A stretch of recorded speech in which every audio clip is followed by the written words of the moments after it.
we have gathered amazing women involved with the film industries in both the U.S. and Japan.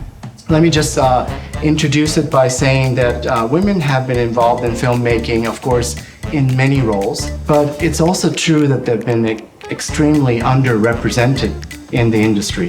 This is not a problem just for the United States, but it's common all around the world, and it's especially acute and not addressed in Japan. So I've been working for Hollywood for more than 15 years, and definitely I can see that things have been changing, especially after the Me Too movement.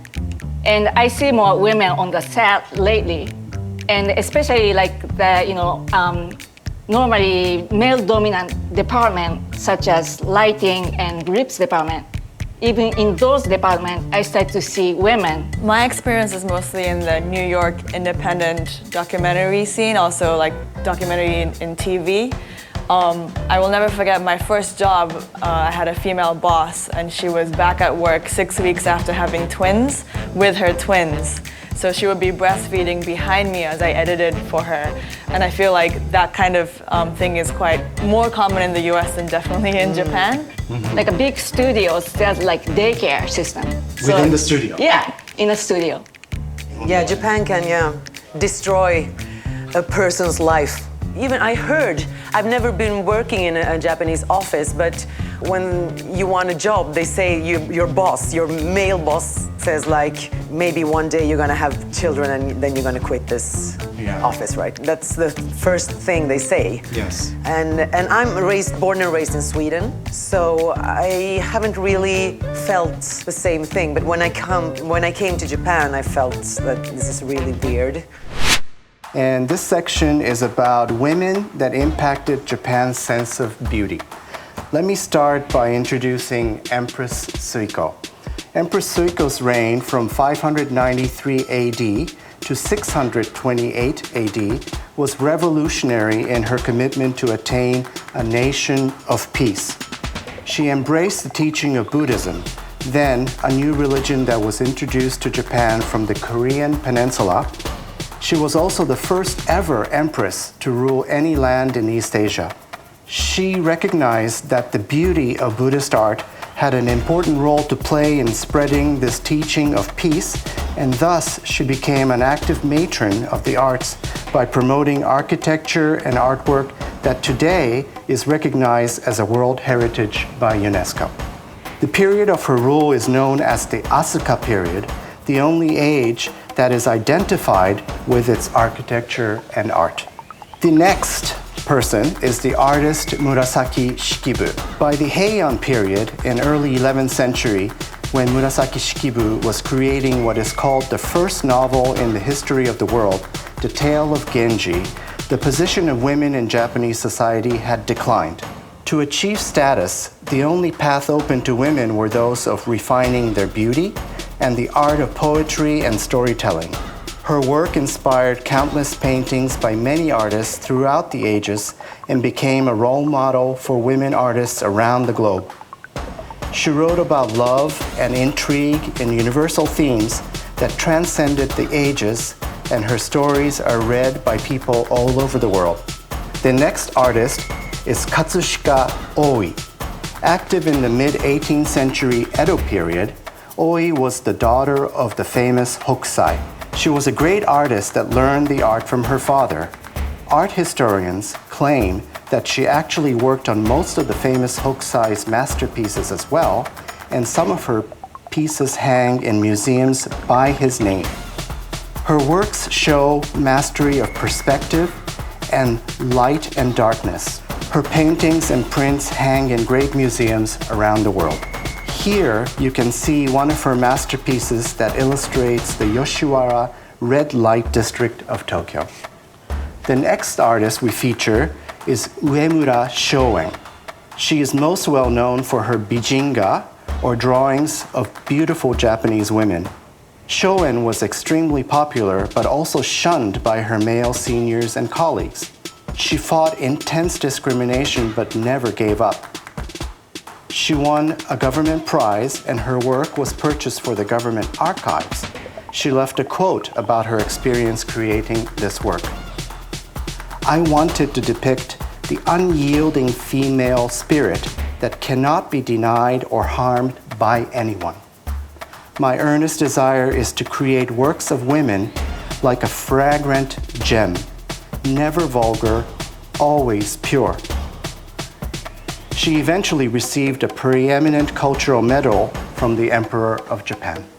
The next artist is Kusama Yayoi. Kusama is the dominant force of contemporary art, not just in Japan, but globally. Known around the world for her signature polka dots, she was ignored in Japan until she began to gain international recognition. She has revealed that the polka dots were inspired by her own visions related to a nervous disorder. She claims to have learned to control it through art. She has also learned to inspire young female artists and art lovers around the world. These two works depicted here are representative works of hers. One of it is a phallus symbol from 1965, the other for her application of her polka dots to her pumpkin series that is recognized as one of her masterpieces created in the 1990s. The last artist we are featuring is Marie Kondo.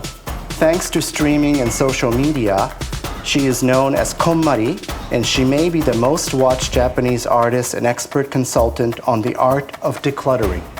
Netflix's Tidying Up with Marie Kondo is a social phenomenon and a global hit. She does not suggest merely to discard things to bring beauty back to your living quarters, but she asks the viewer, do you feel a special tingle in your heart for this object?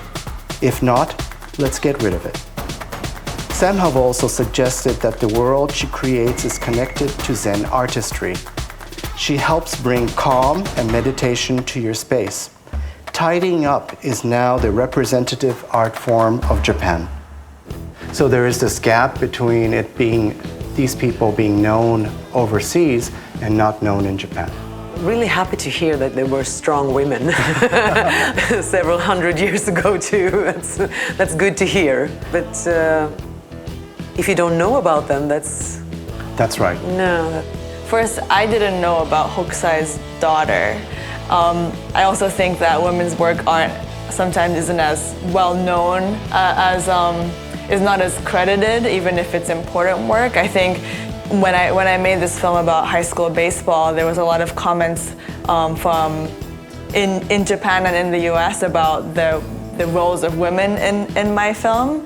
In the U.S., there was a lot of comments about how the women that supported the high school baseball coach or various supporting roles, how their stories kind of were as important as the men's. Like there was an interesting conversation about the women I included in the film, but I think in Japan there was almost no mention of the women that I included in the film. I feel like they weren't even seen because they weren't the kantoku or they weren't the players, and so I think often women's roles have not been as forefront as men, and I think that's also has changed in recent years, and I hope someone like Hokusai's daughter will one day be known as well as her dad, but I think the fact that I didn't know her yet, we're not there yet, but I think sometimes it takes time, but I think these stories should be told, and that's where hopefully someone like me or the storytellers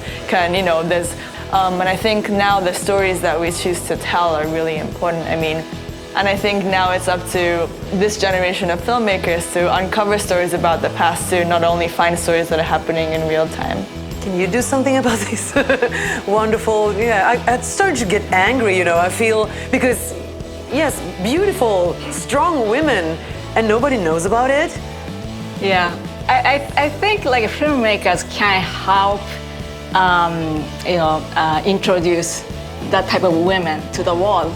Like Hokusai's daughter, I didn't know about her till I saw this drama by NHK. Mm-hmm. That's one example. So there it is, right? So there was even in Japan an effort to re-recognize her greatness. That was good. Yeah.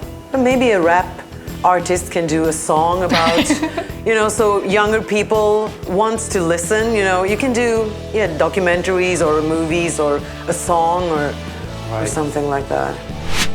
ありがとうございました。